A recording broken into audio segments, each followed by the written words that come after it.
Live from the Ball State News Center, this is NewsLink Indiana in high definition. Good evening and welcome to NewsLink Indiana. I'm Tony Sandlaven. And I'm Tati Paradashvili. Thanks for joining us. Delaware County has the highest rate of children in poverty in the state. The YWCA of Muncie works solely to help women and their children. NewsLink's Kelsey Anderson talked with the YWCA to hear its action plan. The YWCA of Muncie has been helping women and children since 1911. Development and Marketing Coordinator Carrie Weissel has been working for the YWCA since December.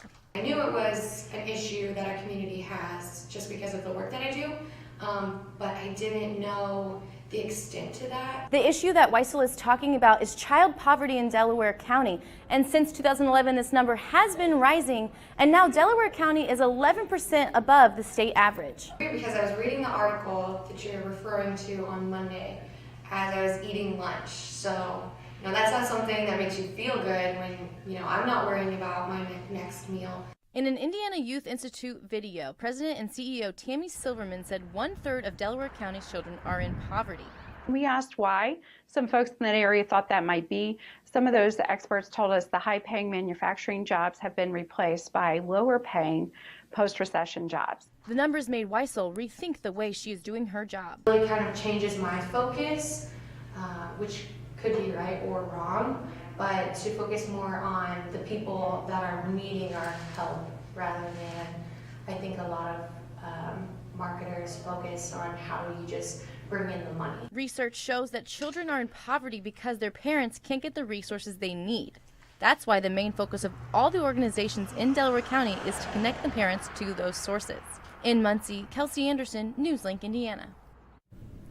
You can donate to the YWCA on its website, muncieywca.org. House Republican leaders have postponed a vote on their health care bill. President Donald Trump has been lobbying House Republicans to vote in favor of the bill, including releasing a video on Twitter today. You were given many, many false stories. The fact is you were given many lies. Go with our plan. It's going to be terrific. You're going to be very, very happy. Call your local representative, call your senator, let them know that you're behind our plan. Now, despite his efforts, the legislation remains short of the necessary votes to pass. House Republicans are planning to meet tonight behind closed doors to discuss what the next steps will be. Meanwhile, Governor Eric Holcomb says he supports the GOP bill. This is somewhat at odds with Holcomb's earlier statements when he called on Congress to spare Medicaid funding. The current bill has Indiana set to lose almost $1 billion a year in estimated funding.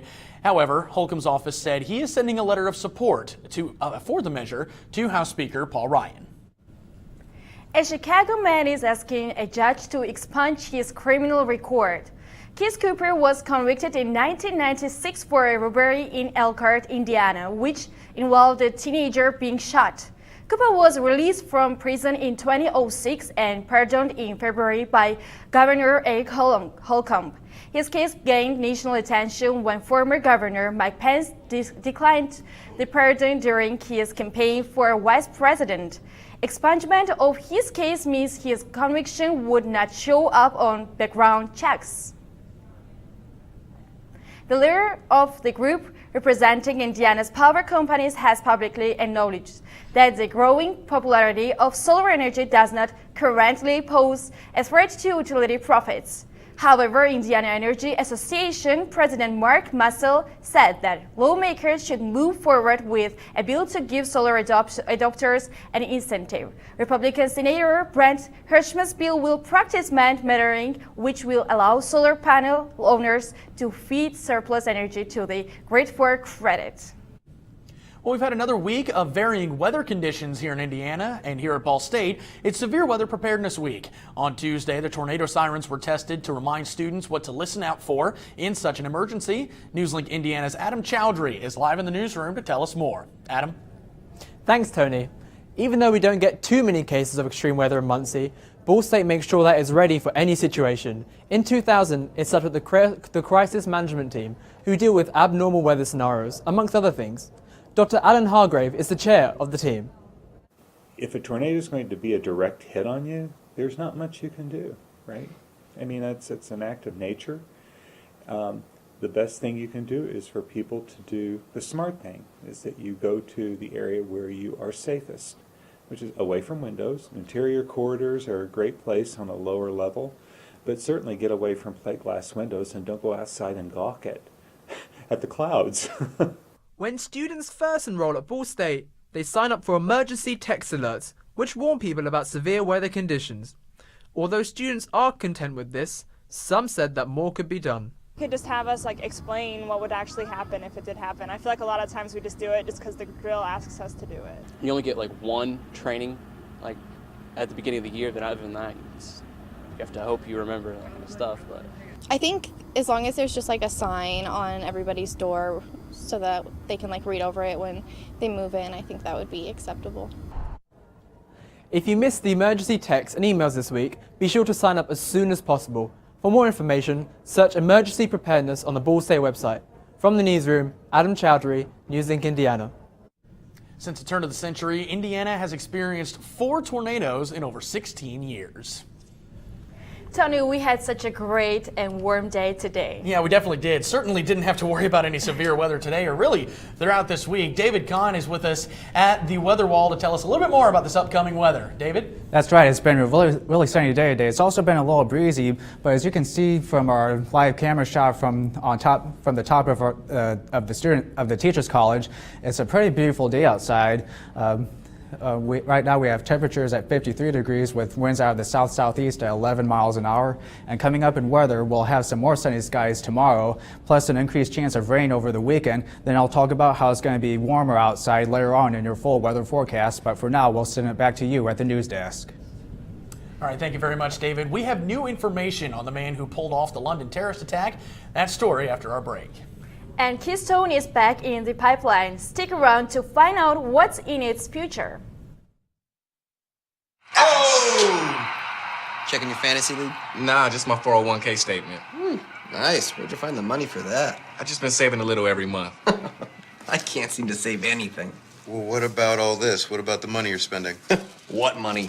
It's gone before I can get my hands on it. I got a pizza for a Todd. Hey, can somebody spot me? When it comes to financial stability, don't get left behind. It's 547. Get tools and tips for saving at feedthepig.org.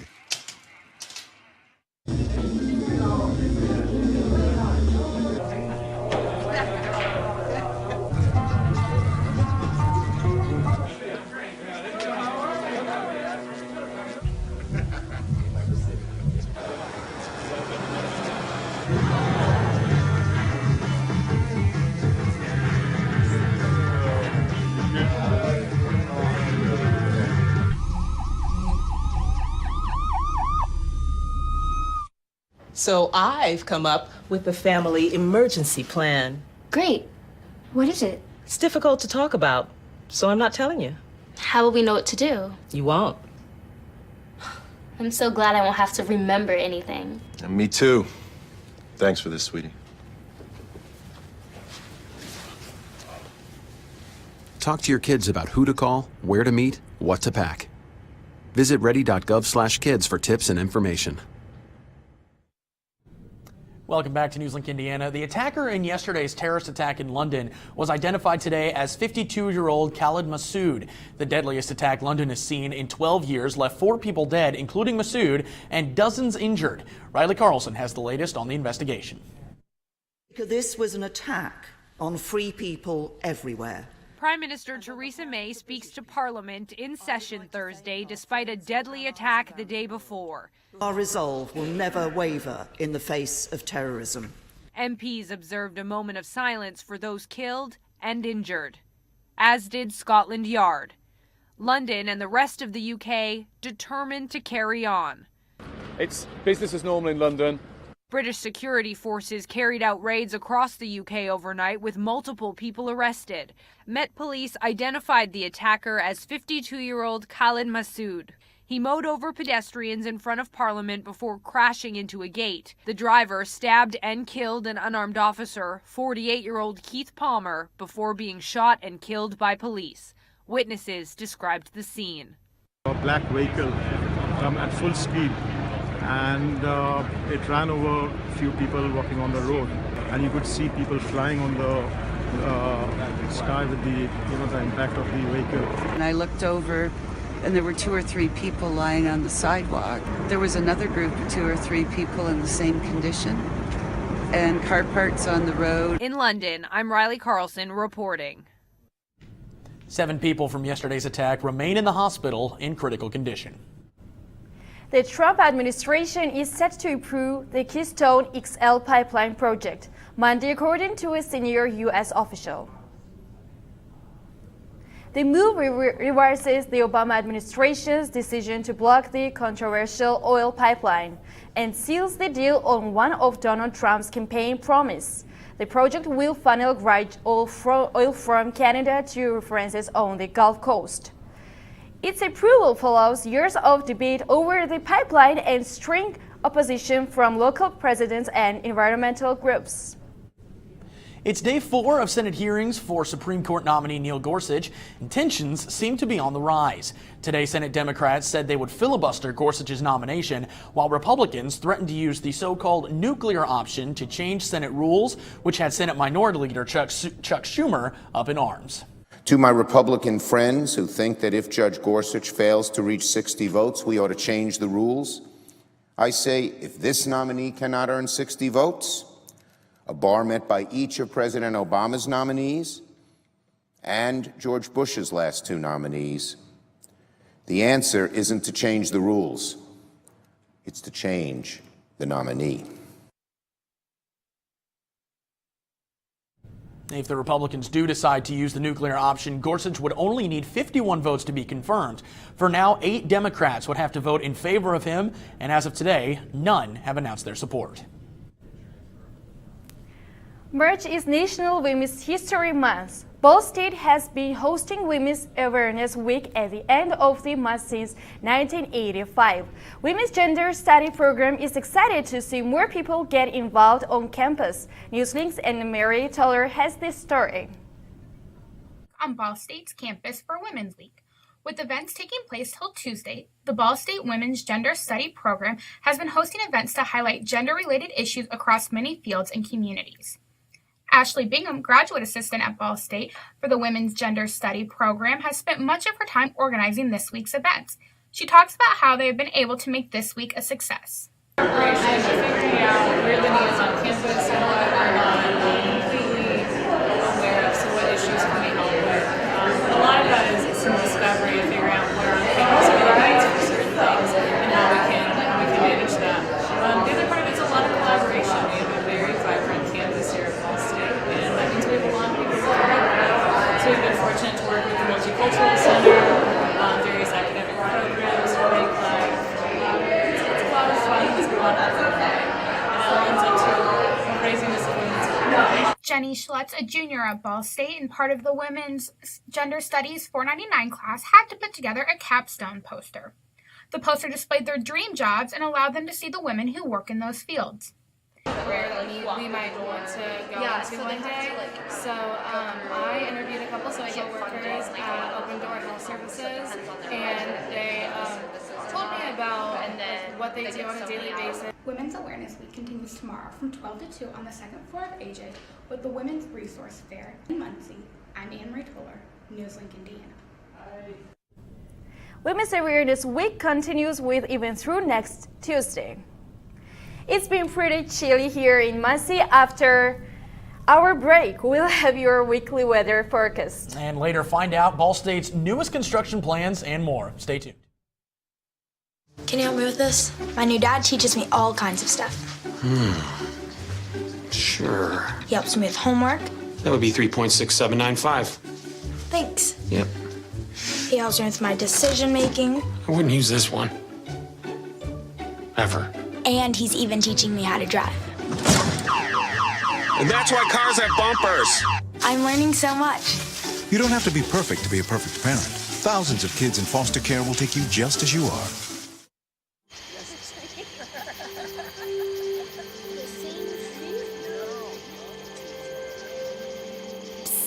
They're coming. Places, everybody. Light check. 1, 2, 1, 2.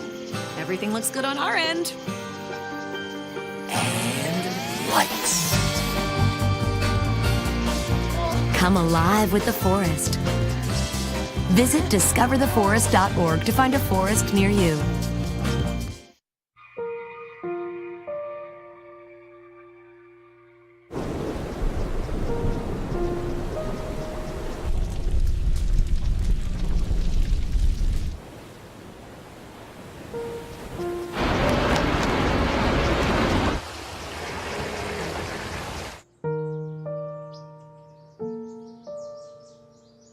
Don't wait. Communicate.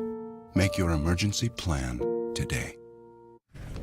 Welcome back to NewsLink Indiana. Tati, today was gorgeous. We've had a couple of clouds the last few weeks, but today, sunshine, decent temperatures. I can't get enough of it. Yeah, it was so chilly and warm weather today. David, can you tell us what kind of weather do we have tomorrow? Yes, you're right. It has been really sunny, but it's also been a little breezy today. But right now, as you can see from our radar, we have some partly cloudy skies right now. Pretty beautiful outside right now. We do have some precipitation coming in from Illinois, which could affect us later on tonight.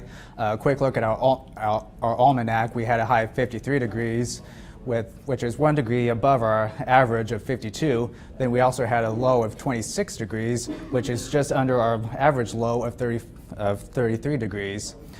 In our forecast tonight, we'll have some mostly cloudy skies with a chance of some scattered showers with a low of 47, with winds out of the south at 10 to 15 miles per hour. And a look at our precision cast, we have some partly cloudy skies and some more clouds coming into Muncie later tonight. Then it'll clear up overnight with some more clouds coming in during your morning commute tomorrow morning. Then it'll stay cloudy for most of the day, and then we'll have some partly cloudy skies during your drive home from work tomorrow afternoon. Then we'll have some more increasing clouds on Friday night and into Saturday morning. Then if you're planning on going to Muncie Gras on Saturday night, you may want to pack an umbrella or bring a raincoat, because it's going to be rainy over the weekend on Saturday and Sunday. As you can see, we'll have a chance for some scattered showers around 1 o'clock on Sunday. Now, I mentioned it was pretty breezy today here in Muncie, and it's going to be windier tomorrow. We'll have winds out of the south at 19 miles per hour at around 6 o'clock tomorrow. Then a look at our 7-day forecast, we'll have some mostly cloudy skies tomorrow with a 10% chance of rain with a high of 70 degrees. Then again, you may want to bring some rain gear if you're going out to Muncie Gras this weekend. We will have some rain on Saturday and Sunday with highs in the upper 60s on Saturday and in the lower 60s on Sunday. Then on Monday, we'll have some more rain with highs in the upper 60s. Then it'll be mostly cloudy Tuesday, Wednesday, and Thursday with highs in the mid to upper 50s on Tuesday and Wednesday, with highs in the mid 60s on Thursday. So we're going to see a pretty big warm up this weekend and into next week, guys. Well, good to see that warm up there in the next few days, but I'm disappointed about that rain on Saturday night. Are you guys planning to go to Muncie Gras? I don't know yet. Yeah, see, now that there's rain, I'm thinking maybe not, but I guess we'll find out. Thank you very much, David. Well, it's that time of year again, and Muncie Gras is coming up fast. We have more information for that after the break. And find out which celebrity is back in the spotlight with their new reality show. Here's to the things that can keep us safe. Those we use all the time with hardly a thought. Those that are silently standing by to save our lives. And now, those that we carry with us everywhere we go. Many mobile devices will now bring you wireless emergency alerts, real-time information directly from local sources you know and trust. With the unique sound and vibration, you'll be in the know wherever you are.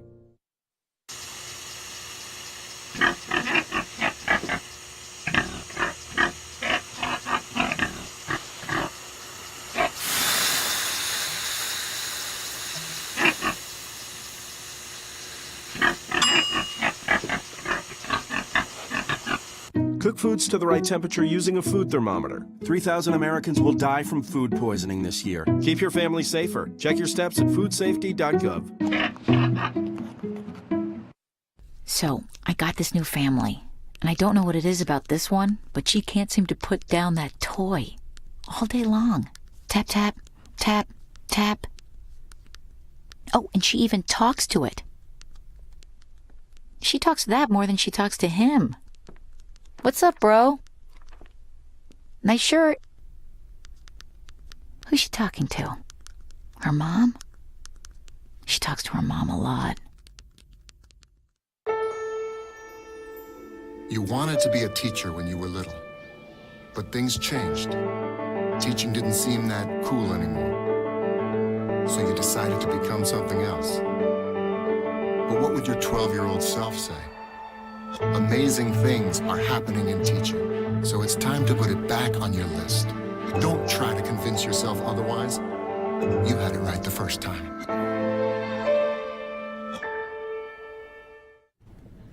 Welcome back to NewsLink Indiana. I'm Jesse Cordray, and I have your sports.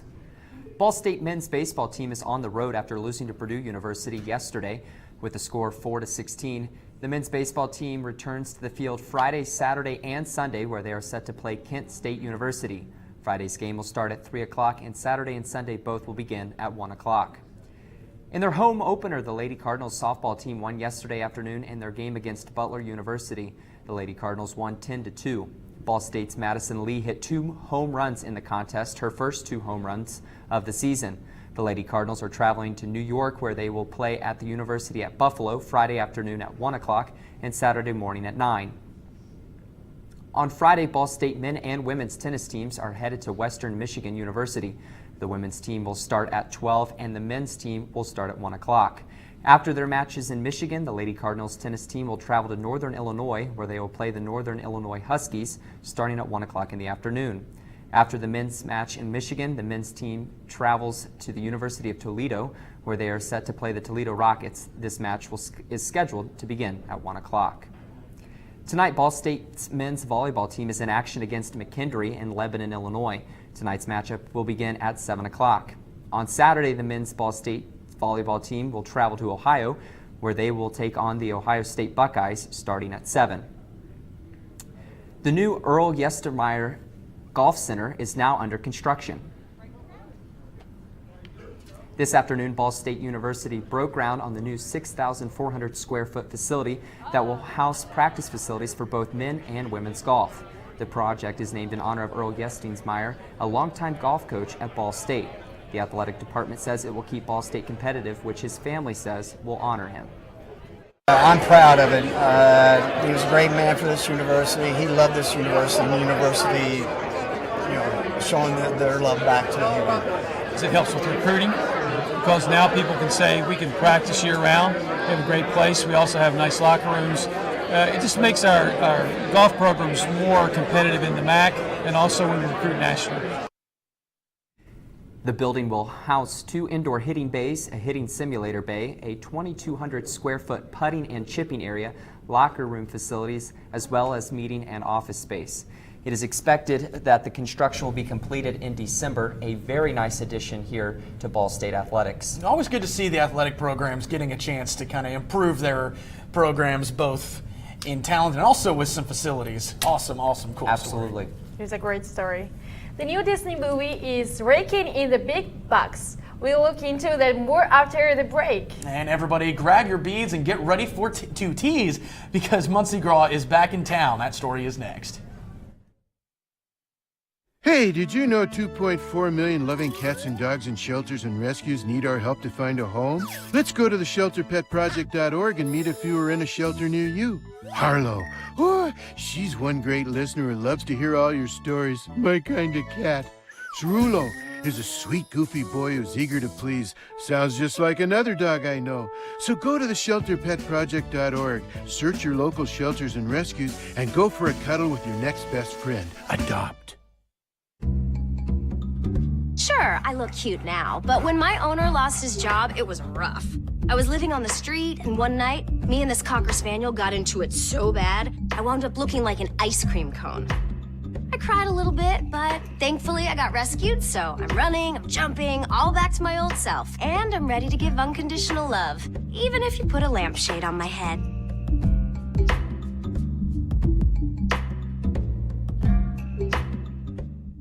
There's one thing you can never have sex without.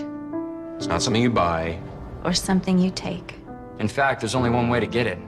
It has to be given to you freely. It's consent. Because sex without it isn't sex. It's rape. Consent. If you don't get it, you don't get it.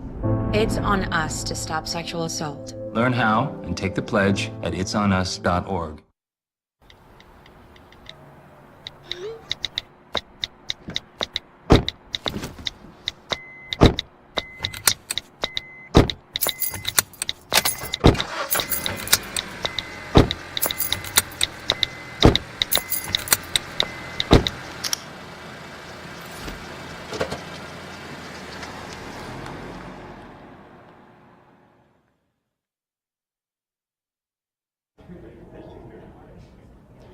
Welcome back to NewsLink Indiana. I'm Brianna Bobbitt with your entertainment news.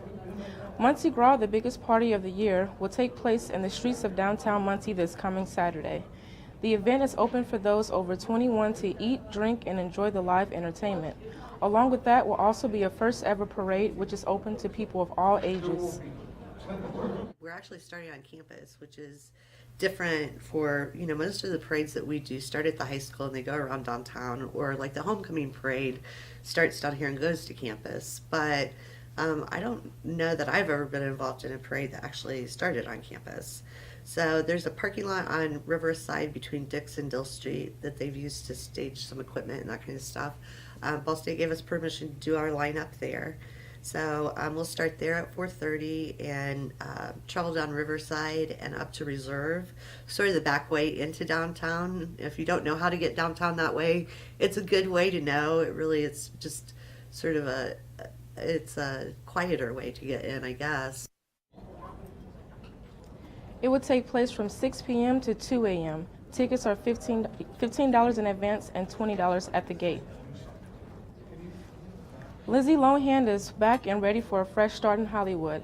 After a difficult past, the 30-year-old says she isn't afraid to return to the Hollywood limelight. This week, the actress announced on Twitter that she is gearing up to launch her new prank reality TV series called The Anti-Social Network. The show will follow her as she causes mayhem on contestants' social media accounts for 24 hours and make them complete embarrassing challenges in order to win prizes. According to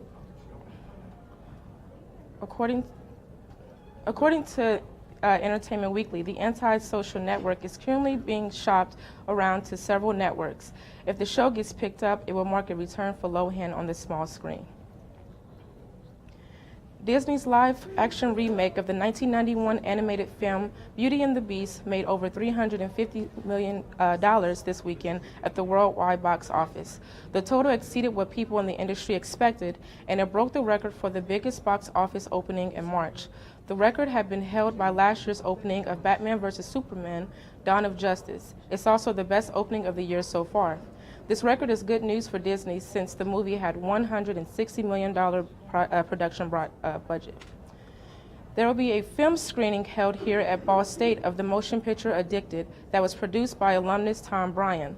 The screening will be followed by a conversation with Rick and Kathy Fee, who will share their personal story of losing their son due to an Adderall overdose.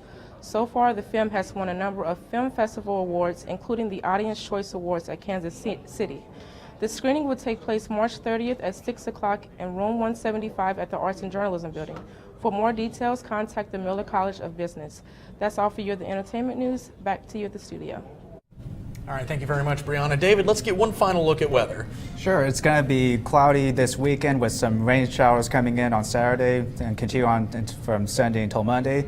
So you may want to bring out the raincoat, but you may want to, looks like you can also put away the winter coat because it's going to be warmer this week and next week with temperatures as high as 70 and into the 60s and 50s early next week. All right, thank you very much, David. That's all tonight for NewsLink Indiana. Be sure to watch Monday night right here on Cardinal Vision at 9 o'clock or online at ballstatedaily.com.